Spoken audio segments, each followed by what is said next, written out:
I was on vacation in Ithaca with my boyfriend at the time. We had literally, I'm talking 10 minutes, just gotten into town and stopped at a suspension bridge near Cornell's campus. I'm terrified of heights and, so, my boyfriend was coaxing me step by step over the bridge. It was gorgeous, and we stopped at the middle to take a picture. On the side we had come from, there was a parking lot with steps leading to the bottom of the gorge, but on the far side, there were hiking paths with no barrier. A woman walked past us and offered to take a picture for us. We declined, and she smiled and walked quickly to the far side of the bridge, where she smoothly jumped off into the gorge. There was not a second of hesitation. It was almost like she expected the path to keep going. The sound of a person hitting the ground from a jump like that sticks with you.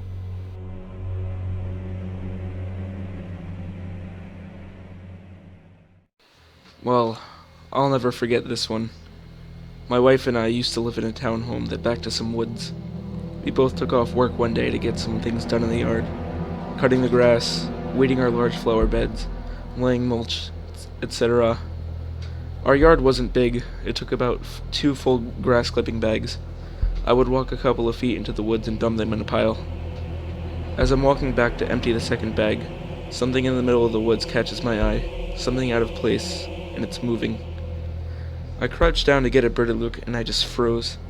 At first, I could make out a pair of shoes just swaying back and forth, and then I was able to see the legs and body of a teenager. There, in the middle of the woods, was a teenage boy who had hung himself.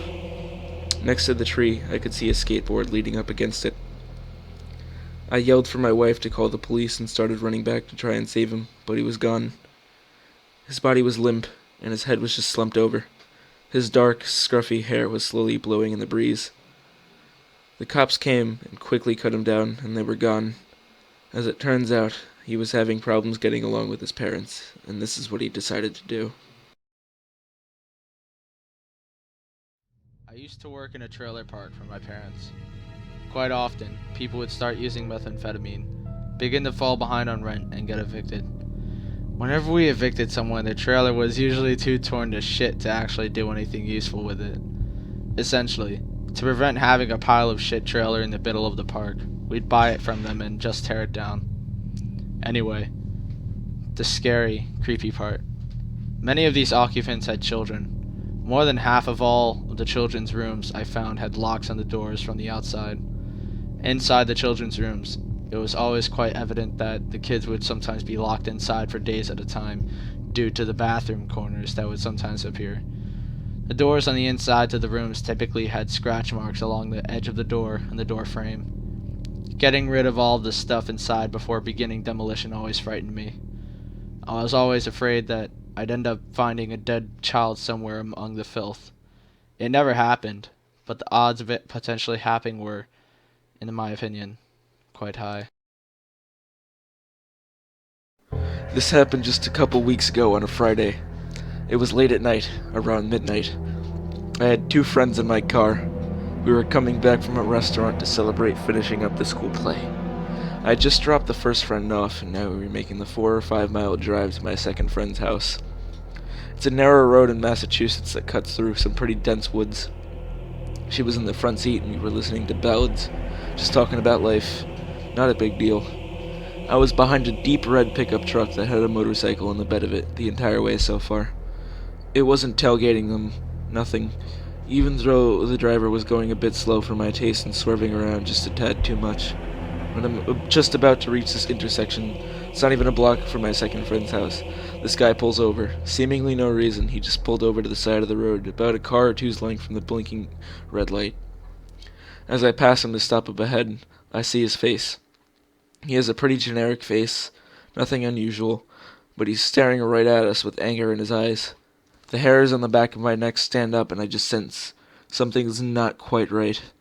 My friend looks out the window and says, "What is he doing?" shakily. I look at my rearview mirror to see the guy getting out of the seat, pulling a ski mask over his face, and wielding a huge, I'd say, 10-inch knife in his hand. He started sprinting at my car, almost reaching the passenger side. I screamed and slammed on the gas, driving around for a while, the man only chasing my car for a few blocks until he knew he wasn't going to catch us. When I got back at the intersection minutes later to drop my friend off, he was gone. My friend ran inside, locked her doors and everything, and I sped away, but it was terrifying. I told the police and filled out a report last week. Never driving at that intersection again. Okay, guy lights himself on fire, runs through a parking garage, and jumps from the 8th floor, or so. Watching him fly through the air and hearing him scream is one of the many memories I would love to forget. Hearing him hit the concrete made a sound that is hard to describe, but it is probably closest to the sound those kids' jelly toy things make when you throw them on the ground and they flatten out. Any temporary relief I received from his screaming stopping was quickly replaced by confusion as I see what I thought was a grayish pinkish ball rolling along the ground about 10 feet away from his head towards me. Brain pulls a total derp as I think that's an odd looking basketball. Wonder what it's doing over here, nowhere near any outdoor courts. Snap back to reality, yup, intact brain, instant out loud what the hell. The sound and smell of burning flesh are what has burned most into my soul. I guess not really scary, but these days I don't do heights or get close to at all to fire.